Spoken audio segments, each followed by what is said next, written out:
जब पेन्हे लूला का घरवा को जरवा जान मारेला। जी हाँ, नमस्कार दोस्तों, स्वागत करते हैं आप सभी को आपका YouTube चैनल अंदाज भोजपुरी। मेरा नाम है विशाल कुमार और आप सब देख रहे हैं आपका YouTube चैनल अंदाज भोजपुरी। जी हाँ दोस्तों, जितने भी अंदाज भोजपुरी के भाई लोग देख रहे हैं, आप लोग मेरे चैनल को सब्सक्राइब करके नोटिफिकेशन बेल आइकन को ऑल पे कर दीजिएगा। जी हाँ दोस्तों, बता दूं कि भोजपुरी गायक तूफान राज जी का बहुत ही हाई लेवल का एक सॉन्ग आ रहा है जी। उसका रिलीज डेट हम इस वीडियो में बात करने वाले हैं, तो फटाफट वीडियो कर दीजिएगा लाइक जी। जी हाँ दोस्तों, बता दूं कि तूफान राज और शिवानी सिंह जी, वायरल गर्ल शिवानी सिंह और तूफान राज के एक बहुत ही गजब का यानी कि हिट सॉन्ग है जी। हिट सॉन्ग इसको बोल सकते हैं आप लोग। जिस तरह खेसारी लाल जी के गाना आया था हरदिया, उससे भी कई गुना ज़्यादा हट के यानी कि सबसे हट के है और अलग है ये गाना। मतलब इसका जो है ना अलग, यानी कुछ अलग ये होने वाला है जी।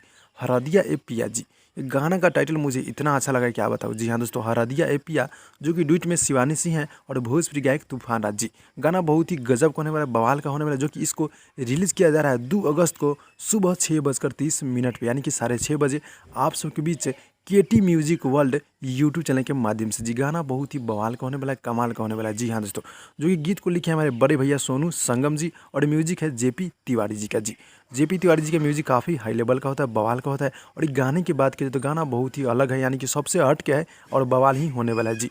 हरदिया ए पिया जो कि डुएट में शिवानी सिंह जी और भोजपुरी गायक तूफान राज जी, और गाने को रिलीज किया जा रहा है आप सबके बीच 2 तारीख को सुबह 6:30 पे केटी म्यूजिक वर्ल्ड यूट्यूब चैनल के माध्यम से जी। और इस गाने को सुनने के लिए कितने एक्साइटेड भाई लोग हैं आप लोग कमेंट में कमेंट कर दीजिएगा। और जितने भी भाई लोग तूफान राज को चाहने वाले देख रहे हैं, आप लोग मेरे चैनल को सब्सक्राइब करके जाइएगा। जी हाँ दोस्तों, क्योंकि आपको इसी तरह का अपडेट यहाँ पे मिलता रहेगा। तो भाई लोग चलते हैं अगले वीडियो में, तब तक के लिए धन्यवाद दोस्तों।